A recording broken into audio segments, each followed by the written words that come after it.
तमिलनाडु के नीलगिरी जिले के कुन्नूर में बुधवार को वायुसेना का Mi-17 हेलीकॉप्टर क्रैश हो गया। इस हादसे में सीडीएस जनरल बिपिन रावत और उनकी पत्नी समेत कुल 13 लोगों की जान चली गई है। इस हेलीकॉप्टर में कुल 14 लोग सवार थे। इसमें सीडीएस जनरल बिपिन रावत, उनकी पत्नी मधुलिका रावत समेत उन्हीं के स्टाफ के लोग शामिल थे। हेलीकॉप्टर क्रैश होने के पीछे का कारण खराब मौसम बताया गया। ये सभी एक कार्यक्रम में हिस्सा लेने के लिए जा रहे थे। 16 मार्च 1958 को उत्तराखंड के पौड़ी गढ़वाल में बिपिन रावत का जन्म हुआ था। उनके पिता लक्ष्मण सिंह रावत भी फौज में थे। बिपिन रावत का बचपन फौजियों के बीच ही बीता। उनकी शुरुआती पढ़ाई सेंट एडवर्ड स्कूल शिमला में हुई। इसके बाद उन्होंने इंडियन मिलिट्री एकेडमी में एडमिशन लिया और देहरादून चले गए। बिपिन रावत ने डिफेंस सर्विसेज स्टाफ कॉलेज में पढ़ाई की। इसके साथ ही उन्होंने मद्रास यूनिवर्सिटी से डिफेंस सर्विसेज में एमफिल किया था। उनके पास आतंकवाद रोधी अभियानों में काम करने का 10 सालों का अनुभव था। उनके पिता retired lieutenant general Lakshman Singh Rawat 1988 में उप सेना प्रमुख के पद से रिटायर हुए। बिपिन रावत को दिसंबर 1978 में भारतीय सैन्य अकेडमी देहरादून से 11 गोरखा राइफल्स की 5वीं बटालियन में शामिल किया गया था, जहां उन्हें स्वॉर्ड ऑफ ऑनर से सम्मानित किया गया। यहीं उनके पिता लेफ्टिनेंट जनरल लक्ष्मण सिंह रावत की यूनिट भी थी। उनका परिवार कई पीढ़ियों से भारतीय सेना में अपनी सेवाएं देता रहा है। बिपिन रावत को 11 गोरखा राइफल्स की 5वीं बटालियन में कमीशन मिला था। इसके बाद उन्होंने 1986 में चीन से लगे लाइन ऑफ एक्चुअल कंट्रोल पर इन्फेंट्री बटालियन को संभाला।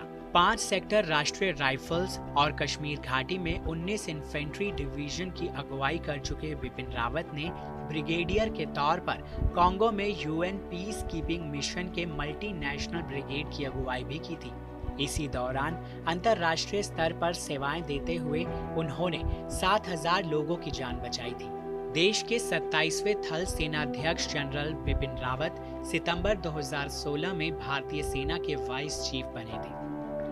बिपिन रावत ने जनरल दलबीर सिंह के रिटायर होने के बाद भारतीय सेना की कमान 31 दिसंबर 2016 को संभाली थी। उसी वक्त भारत सरकार ने जनरल बिपिन रावत से वरिष्ठ 2 अफसरों लेफ्टिनेंट जनरल प्रवीण बख्शी और लेफ्टिनेंट जनरल पीएम हारिज को दरकिनार कर उन्हें भारतीय सेना प्रमुख बनाया था। जनरल बिपिन रावत गोरखा ब्रिगेड से निकलने वाले 5वें अफसर थे जो भारतीय सेना प्रमुख बने। बिपिन रावत ने 31 दिसंबर 2019 को भारतीय सेना के प्रमुख पद से इस्तीफा दिया और 1 जनवरी 2020 से उनकी देश के पहले सीडीएस के तौर पर नियुक्ति हुई। बिपिन रावत जी को सेना में रहते हुए सेना में अनेक तरह के पुरस्कार भी मिले थे। उन्होंने अपनी युद्ध नीति और कौशल से आर्मी में कई मेडल प्राप्त किए। उनके करियर का लंबा वक्त भारतीय सेना की सेवा में गुजरा है। उन्हें ऊंचाई पर जंग लड़ने और काउंटर इंसर्जेंसी ऑपरेशन यानी जवाबी कार्रवाई के एक्सपर्ट के तौर पर जाना जाता था।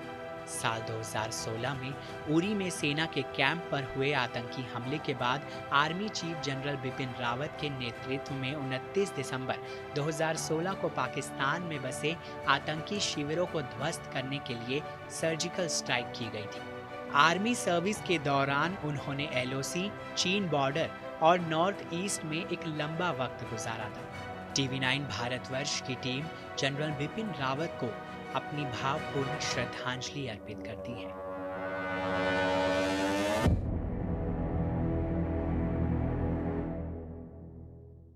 देश बनता है अपने नागरिकों से। ऐसे नागरिक जो अधिकार के साथ कर्तव्य पर भी ध्यान दें, जो सच्चाई का आदर करें लेकिन असत्य से लड़ना भी सीखें, जो सिर्फ जानकार न बने बल्कि जागरूक भी रहें। इस काम में TV9 डिजिटल है आपका मददगार लगातार, ताकि आप भीड़ का हिस्सा न बने बल्कि राह दिखाएं भीड़ को। देखते रहिए TV9 डिजिटल।